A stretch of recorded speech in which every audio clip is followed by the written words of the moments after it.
مولا مولا مولا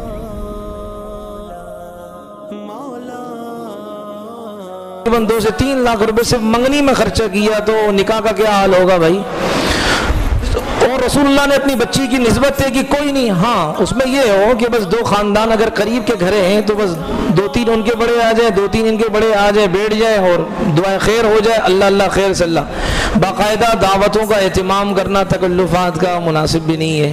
تو رسول اللہ صلی اللہ علیہ وسلم نے یوں بس باتیں کر دی، اس کو کہتے ہیں نسبت طے کرنا، منگنی ہوگی۔ اب آپ علیہ السلام نے چوتھی بات یہ ثابت ہوئی کہ آپ علیہ السلام نے پورے مدینے والوں کی دعوت نہیں کی، نکاح میں نہیں بلایا، بلکہ چند کے نام لی، بھائی ان کو بلا لو، ان کو بلا لو، ان کو بلا لو، چلو بھائی بلا لیا، نکاح ہو گیا۔ اس لیے نکاح کے موقع پر اگر کسی نے کسی کو نہیں بلایا تو وہ اس سے ناراض نہ ہو۔ آپ علیہ السلام نے بھی سارے مدینے والوں کو نہیں بلایا تھا، جتنی ضرورت تھی بلا لیا، ختم۔ مقصود تو اعلان کرنا ہے کہ بھائی بچی کا رشتہ ہو گیا، بس چند کو پتہ چل گیا تو ان سے انشاءاللہ معاشرے میں بات پھیل جائے گی۔ لہذا اگر کوئی کسی کو نکاح کی دعوت نہ دے تو اس سے ناراضگی وغیرہ نہیں ہونی چاہیے۔ خود عبد الرحمن ابن عوف رضی اللہ عنہ کا مشہور واقعہ ہے، ان کی شادی ہوئی تو مدینے کی گلی میں آپ علیہ السلام سے ملاقات ہوئی، اور ان کے کپڑوں پر نشان زرد رنگ کا لگا ہوا تھا۔ یہ اس زمانے کی کیا ہے، وہ شادی کا نشان تھا۔ تو آپ علیہ السلام نے دیکھ کر سمجھ گئے، رسول اللہ نے فرمایا شادی کی؟ کہا جی ہاں۔ اچھا بتائیے کس سے کی ہے؟ غیر یعنی کہ وہ کنواری سے کی ہے یا شادی شدہ پہلے سے طلاق یافتہ بیوہ ان سے کی ہے؟ انہوں نے کہا جی اس طرح بیوہ تھی ان سے کی ہے، یہ الگ بات ہے۔ تو آپ علیہ السلام نے یہ نہیں فرمایا اچھا بھائی مجھے بلایا ہی نہیں، میں اللہ کا نبی ہوں اور تم گستاخ ہو گئے اور نکل جاؤ، بھائی عبد الرحمن تم نے مجھے نہیں بلایا۔ رسول اللہ نے دعائیں دی ہیں۔ تو اس لیے اگر کوئی کسی کو نکاح میں نہ بلائے، ہر ایک اپنی چادر کے اعتبار سے جگہ دیکھتا ہے، اس لیے اس سے ناراض نہیں ہونا چاہیے۔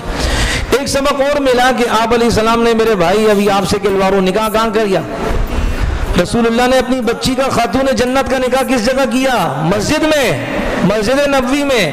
ہمارے یہاں یہ چونچلے شروع ہو گئے، نکاح کرتے ہیں شادی حالوں میں، دکھانا ہوتا ہے نا جی معاشرے کو کہ جی ہم بڑے اونچے درجے کے لوگ ہیں کہ ہم اپنا نکاح بچی کا شادی حال میں۔ ارے شادی حال میں اللہ کی ایک رحمت بھی نہیں برستی ہے، اور یہ وہ گھر ہے کہ 24 گھنٹے اللہ کی رحمتوں کا مرکز بنا ہوا ہے اللہ کا یہ گھر۔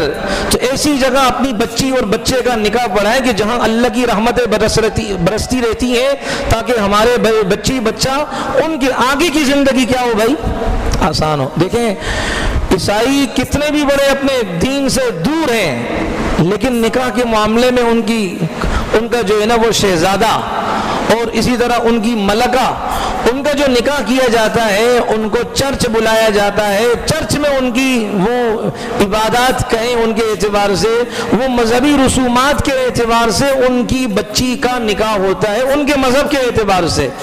تو وہ اپنے بچیوں کا نکاح چرچوں میں کرتے ہیں، ہم ان سے بہت زیادہ آگے ایڈوانس جا رہے ہیں، ہم اپنی بچی کا نکاح کہاں کرتے ہیں بھائی؟ شادی حالوں میں۔ تو انشاءاللہ آئندہ کی ترتیب نہیں سبسکرائب کیجیے اور ساتھ لگے بیل آئیکن کو دبائیے ہم دونات اسلامی نظمیں اور اردو ترانے حاصل کرنے کے لیے۔ چھپا کر وہ مجھے اپنی